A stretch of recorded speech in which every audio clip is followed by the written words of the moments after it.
Good morning viewers, my self doctor Premlata Saini. आज हम BEd first year के teaching subject pedagogy of social science में वस्तुनिष्ठ प्रश्नों के प्रकारों का डिटेल में स्टडी करेंगे। यह प्रश्न एमएलएसयू द्वारा सत्र 2018 के अंतर्गत इस प्रश्न पत्र के पार्ट सी में पूछा गया कि वस्तुनिष्ठ प्रश्नों के प्रकारों का विवेचन कीजिए। प्रत्येक प्रकार का एक एक प्रश्न बनाइए और संक्षेप में बताइए कि किस प्रकार से मूल्यांकन कार्यक्रम को प्रभावी बनाया जा सकता है। तो इंग्लिश में discuss the type of objective types questions and frame one question of each type. Discuss briefly how to make the evaluation process effective. तो आज इसी संदर्भ में हम डिटेल में स्टडी करते हैं।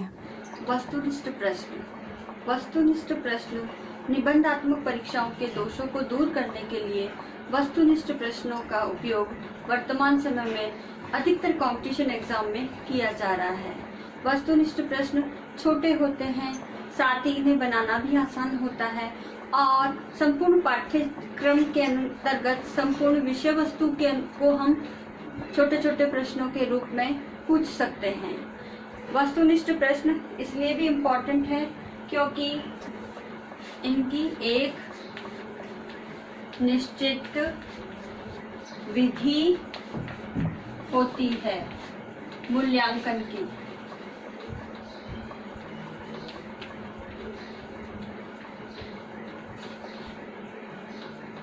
मूल्यांकन की एक निश्चित विधि होती है, साथ ही इसमें निश्चित उत्तर होते हैं, यानी आप अपनी तरफ से कोई उत्तर नहीं लिख सकते। जो प्रश्न का सिलेक्टेड उत्तर होता है वही आप लिख सकते हो। इसलिए इस विधि को वस्तुनिष्ठ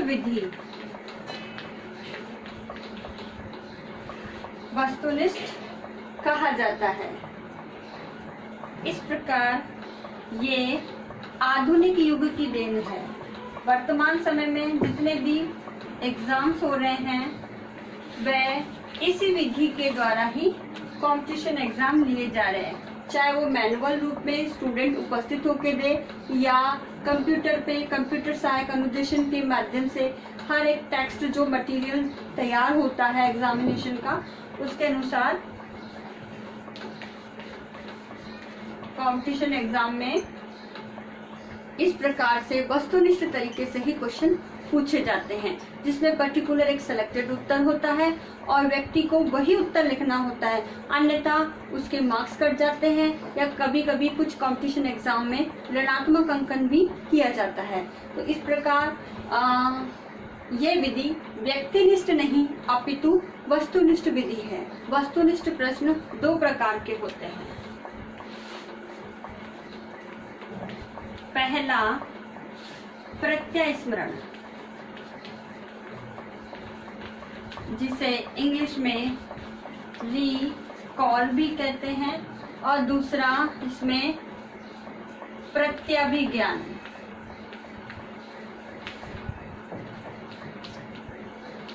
प्रत्यभिज्ञान से संबंधित प्रश्न जिसे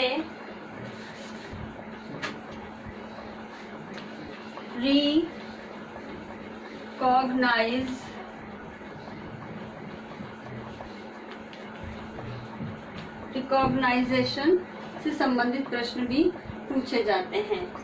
इसके अंतर्गत पुनः दो प्रकार के प्रश्न पूछे जाते हैं। एक तो वाक्य पूर्ति से संबंधित प्रश्न और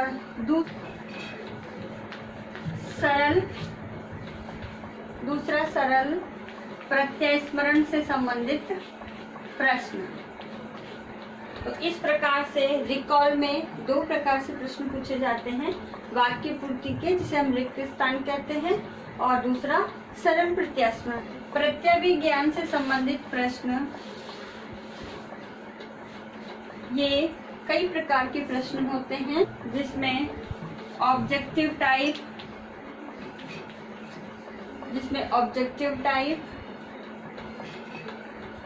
चुनाव, अनुपात,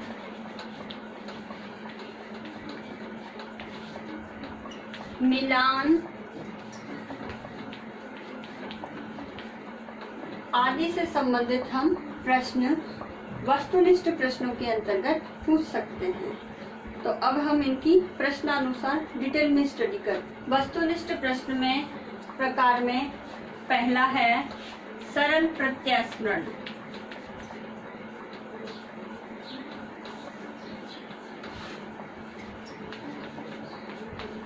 सरल प्रत्यास्मरण से संबंधित प्रश्न हैं। ये वो प्रश्न होते हैं जिसमें बालक अपनी याददाश्त के अनुसार इन प्रश्नों का उत्तर लिखता है। जैसे स्थान और इमारत, इस प्रकार से हम लिखेंगे आगरा और दिल्ली, अजमेर। अब बालकों को इन स्थानों पर जो भी प्राचीन इमारतें हैं उनका नाम यहाँ लिखना है। तो ये प्रश्न सिंपल रिकॉल से रिलेटेड होते हैं, जिसमें बालक अपनी याददाश्त के अनुसार इनका उत्तर लिखता है। सेकंड, वाक्य पूर्ति, जिसे हम सिंपल वे में रिक्त स्थान भी कहते हैं।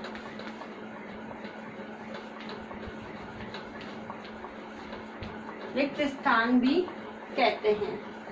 ये प्रश्न बालक भी अपने प्रत्यास्मरण यानी अपनी याददाश्त स्मरण शक्ति के अनुसार ही करता है। साथ ही इसमें वाक्य के अंदर कुछ शब्दों को रिक्त यानी खाली छोड़ दिया जाता है और बालक अपनी पूर्व ज्ञान, अपनी नॉलेज के आधार पर इन वाक्य पूर्ति के प्रश्नों को हल करता है। जैसे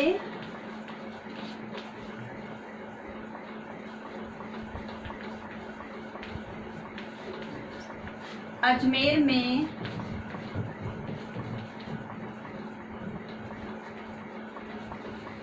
की दरगाह विश्व प्रसिद्ध है। अब इस प्रकार से वाक्य पूर्ति के प्रश्नों में इस टाइप से क्वेश्चन क्रिएट होते हैं, जिसमें कुछ शब्दों को रिक्त कर दिया जाता है और बालक अपने स्मरण शक्ति के अनुसार इनका उत्तर लिखता है। प्राय कभी कभी एग्जाम में छोटे बच्चों के लिए इनके विकल्प भी दे दिए जाते हैं, जिसमें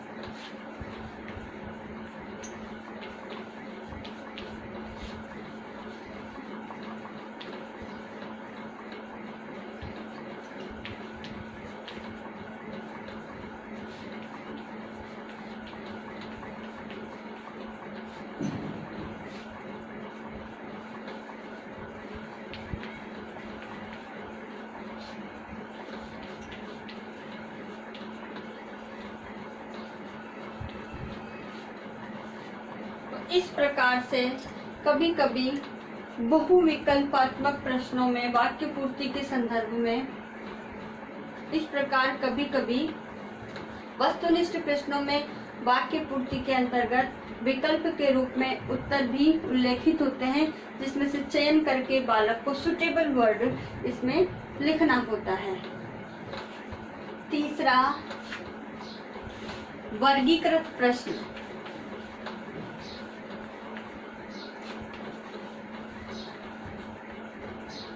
इस प्रकार के प्रश्नों में व्यक्ति, स्थान, नाम या प्राचीन कोई सभ्यता या अन्य शहर है, प्राचीन साहित्य है, वस्तुएं हैं, इमारतें हैं इत्यादि से संबंधित किसी भी प्रकार के कुछ शब्द लिख दिए जाते हैं और इन शब्दों के आधार पर जो उनसे बेमेल शब्द हो उसको छांट करके उत्तर संबंधित कोष्टक में लिखना होता है।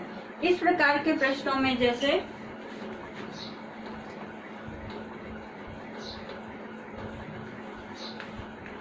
दिल्ली,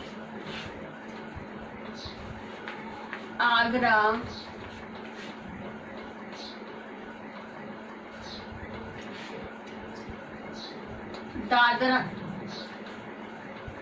दादर नागर हवेली, लक्षद्वीप इत्यादि कुछ नाम दिए गए हैं। अब इनमें से जो बेमेल है उसको स्मरण शक्ति के आधार पर नहीं बल्कि पहचान करके अलग कर दिया जाता है। तो यह रिकॉल की जगह रिकॉग्नाइजेशन से संबंधित प्रश्न है, जिसमें बालक दिए गए शब्दों के आधार पर उनमें से जो बेमेल है उसका चयन करता है। तो इसका उत्तर आगरा है।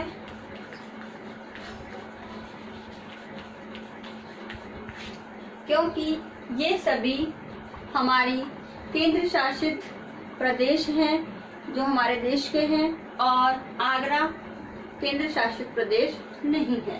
तो इस प्रकार पहचान के आधार पर इसका उत्तर हमें लिखना होता है। चौथा है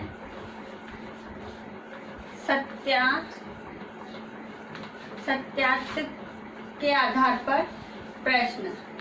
इसमें कुछ कथन दे दिए जाते हैं, उन कथन की सत्यता के आधार पर उसे सत्य, असत्य या सही या गलत के सिंबल लगाए जाते हैं या हाँ या नहीं में उसका उल्लेख किया जाता है।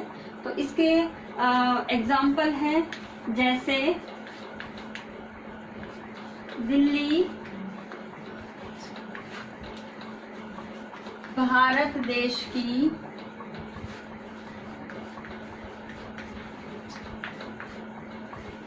राजधानी है।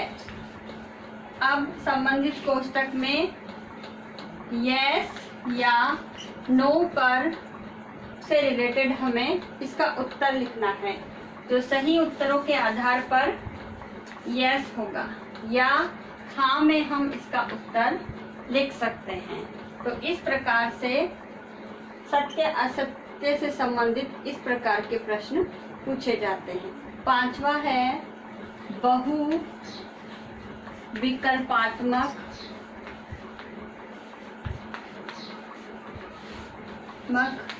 प्रश्न। ये अधिकांशतः कंपटीशन एग्जाम में इसी पैटर्न पे आधारित क्वेश्चन पूछे जाते हैं, जहां एक कथन होता है और उस कथन के उत्तरों के रूप में 4 या 5 विकल्प दे दिए जाते हैं और विद्यार्थी को उन विकल्पों में से किसी एक सही विकल्प का चयन करना है। सही विकल्प के चयन करने के बाद ही उसे मार्क्स मिलेंगे, अन्यथा मार्क्स कट जाएंगे। तो इस प्रकार के प्रश्न का एग्जाम्पल है जैसे भारत देश है। अब इसमें विकल्प होगा ए विकसित, ब विकासशील,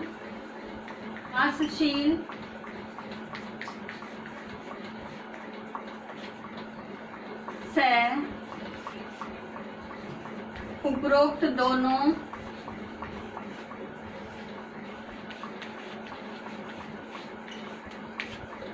और द इनमें से कोई नहीं।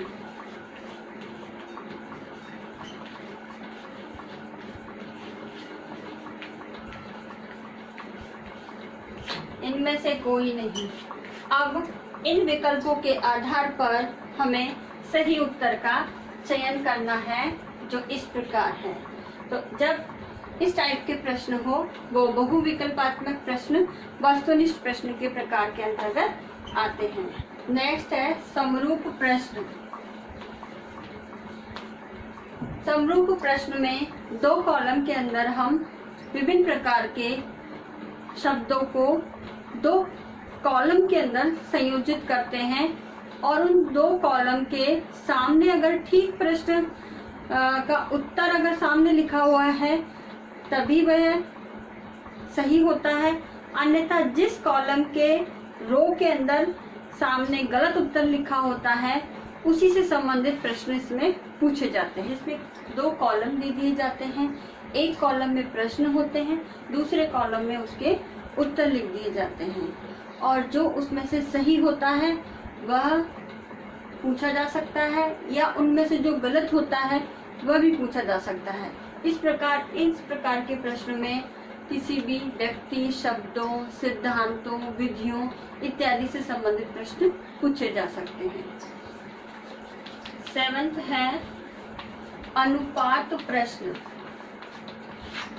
अनुपात प्रश्न में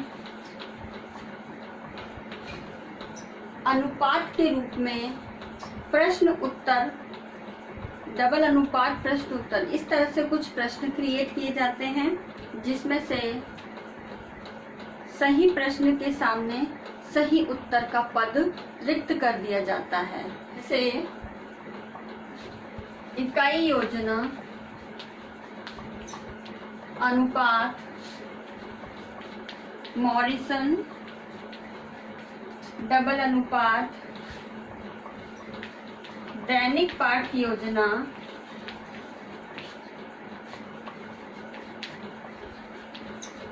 दैनिक पाठ योजना, डबल अनुपात। तो इस प्रकार अनुपात प्रश्न में इस प्रकार से प्रश्न बनेंगे, जैसे इकाई योजना, अनुपात मॉरिसन द्वारा दी गई, डबल अनुपात, दैनिक पाठ योजना रिक्त करके बालकों को इसके आधार पर पहचान करके इस प्रश्न से रिलेटेड इसका उत्तर बालकों को लिखना है। इस प्रकार से वस्तुनिष्ठ प्रश्न अपने आप में बहुत ही वस्तुनिष्ठ होते हैं, जिसे बनाते समय शिक्षक को सही, सटीक और निश्चित उत्तरों की जानकारी होना आवश्यक है, ताकि बालक सही तथ्य का स्मरण और पुनः पहचान के माध्यम से इन प्रश्नों का उत्तर लिख सके। लेकिन इस प्रश्न के कई दोष भी हैं, क्योंकि इसमें बालकों की चिंतन शक्ति, तर्क शक्ति, आलोचनात्मक और विचारोत्तेजक प्रश्नों का निर्माण हम नहीं कर सकते, जिसमें बालकों की रचनात्मक, सृजनात्मक शक्तियों का विकास भी नहीं हो पाता और बालक स्वतंत्र रूप से अपनी अभिव्यक्ति भी नहीं कर पाता। हालांकि ये प्रश्न विश्वसनीय, वैध और प्रमाणिक होते हैं और सही उत्तरों की दृष्टि से इस प्रकार के प्रश्न का निर्माण किया जाना आवश्यक है। अब हम मूल्यांकन कार्यक्रम को प्रभावी बनाने के उपायों से संबंधित पढ़ेंगे कि हम किस प्रकार से हमारी मूल्यांकन प्रणाली है, व्यवस्था है, उसको किस प्रकार से प्रभावी बना सकते हैं। सबसे पहला इसमें है कि जो क्वेश्चन पेपर बने वो क्वेश्चन पेपर ज्ञानात्मक, भावात्मक तथा क्रियात्मक पक्षों से संबंधित प्रश्नों और गतिविधियों का उसमें समावेश हो, ताकि शिक्षा के उद्देश्यों की प्राप्ति की जा सके। नेक्स्ट, प्रश्न पत्र ब्लूप्रिंट के आधार पर बनाया जाए। हम देखते हैं कि इसमें समय ज़्यादा लगता है, तो अधिकांश अध्यापकों द्वारा नॉर्मल वे पे कंटेंट उठा करके ही हम क्वेश्चन पेपर डेवलप कर लेते हैं, लेकिन सही पैरामीटर अगर मायनों में माना जाए तो वो ब्लूप्रिंट है। तो ब्लूप्रिंट के आधार पर हम क्वेश्चन पेपर का निर्माण करें। नेक्स्ट है कि जो भी हम मूल्यांकन कार्यक्रम से रिलेटेड गतिविधियों का आयोजन कर रहे हैं वो पूर्णतः विश्वसनीय और वैध हो, जिस पर बार बार अगर हम उसे दोहराएं तो भी सही प्रकार की मूल्यांकन प्रक्रिया उसमें समाहित हो और उसका सामान्यीकरण हम कर सके, क्योंकि एक सही प्रकार के मूल्यांकन कार्यक्रम की आज वर्तमान समय में आवश्यकता है। और इस प्रकार की मूल्यांकन प्रक्रिया हो जिस पर सभी लोग आसानी से विश्वास कर सकें और वह वैध हो, ये बहुत ही आवश्यक है। नेक्स्ट इसमें है कि मूल्यांकन कार्यक्रम में गोपनीयता हो। ऐसा नहीं कि आम लोगों को या बालकों को भी मूल्यांकन प्रक्रिया की पूर्व में ही जानकारी हो जाए। पूर्व में जानकारी होने के कारण मूल्यांकन कार्यक्रम प्रभावी नहीं हो सकता, क्योंकि कभी कभी आए दिन हम भी ये घटनाएं सुनते हैं कि पेपर लीक हो गए हैं। तो पेपर लीक का मतलब हमारा जो इवैल्यूएशन सिस्टम है उसमें कॉन्फिडेंशियल या गोपनीयता नहीं है। तो मूल्यांकन कार्यक्रम को प्रभावी बनाने के लिए गोपनीयता का होना आवश्यक है। नेक्स्ट है इसमें बालकों की व्यक्तिगत विभिन्नता, उनकी आदतें, रुचि, योग्यता अर्थात बालकों के मनोविज्ञान का ज्ञान भी होना आवश्यक है। नेक्स्ट इसमें है कि इस मूल्यांकन प्रक्रिया द्वारा हमारे शिक्षा के उद्देश्यों की प्राप्ति होना आवश्यक है। हमारा मूल उद्देश्य ही है हमारे शिक्षा के उद्देश्यों की प्राप्ति करना। अगर शिक्षा के उद्देश्यों की प्राप्ति नहीं होगी तो वह मूल्यांकन कार्यक्रम प्रभावी नहीं हो सकता। नेक्स्ट है कि भावी मूल्यांकन प्रक्रिया संबंधी दिशा निर्देश हो कि हम आगामी जो भी मूल्यांकन प्रक्रिया हमें अपनानी है आगामी परीक्षाओं के लिए या आगामी मूल्यांकन से संबंधित गतिविधियों के लिए, तो उसके लिए भी हमें दिशा निर्देश दे। तो इस प्रकार की हमारी मूल्यांकन प्रक्रिया होनी चाहिए। नेक्स्ट एक पॉइंट है कि मूल्यांकन की प्रक्रिया ऐसी हो जिसमें बालक के सर्वांगीण विकास का सही प्रकार से मूल्यांकन हो सके। नेक्स्ट इसमें कि बालकों पर अनावश्यक मानसिक दबाव ना हो, क्योंकि आजकल ये देखा जाता है कि जब एग्जाम आते हैं तो बालक उससे पहले बीमार पड़ने लग जाते हैं, उन्हें एग्जामिनेशन फोबिया हो जाता है। तो मूल्यांकन प्रक्रिया या मूल्यांकन जो कार्यक्रम है वो इस प्रकार का ना हो कि बालकों के मन मस्तिष्क पर दबाव महसूस हो और वो मानसिक रूप से आघात हो जाए, और जब परीक्षा परिणाम आए तो उसका दुष्परिणाम ये भी होता है कि बालक आत्महत्या तक कर लेते हैं। तो इस प्रकार का हमारा मूल्यांकन कार्यक्रम नहीं होना चाहिए। नेक्स्ट इसमें जो भी मूल्यांकन हो रहा है जिस विषय का हो रहा है उसके पाठ्यक्रम को पूर्ण रूप से पूरी तरह से समाहित करने का प्रयास किया जाए। अधिकांशतः हम देखते हैं कि हमारे एग्जामिनेशन पैटर्न कुछ इस प्रकार का होता है कि उसमें सिलेक्टिव क्वेश्चन ही बार बार हर साल रिपीट होते हैं। तो विद्यार्थी पूरा पाठ्यक्रम को न पढ़ करके पर्टिकुलर सिलेक्टिव पाठ्यक्रम से रिलेटेड कुछ प्रश्नों को ही याद करके पास हो जाते हैं। तो इस प्रकार के प्रश्न न होकर संपूर्ण पाठ्यक्रम पर वेटेज देना चाहिए, और प्रश्न जो हर साल आ रहे हैं वो रिपीट नहीं होने चाहिए, बल्कि उसमें और सृजनात्मक क्षमताओं का विकास कर सके और अपने विचारों की स्वतंत्र रूप से उसमें अभिव्यक्ति कर सके। इस प्रकार वस्तुनिष्ठ प्रश्न आधुनिक युग की देन है।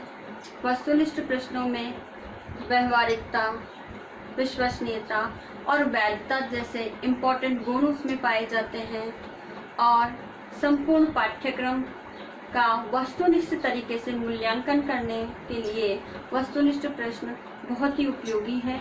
अब आज के होमवर्क के रूप में आपका टास्क इस प्रकार है कि वस्तुनिष्ठ प्रश्नों के प्रकारों को उदाहरण सहित समझाइए और मूल्यांकन कार्यक्रम को किस प्रकार से हम प्रभावी बना सकते हैं उसके बारे में उल्लेख कीजिए। तो आई होप ये वीडियो आपके लिए उपयोगी होगा। Thank you.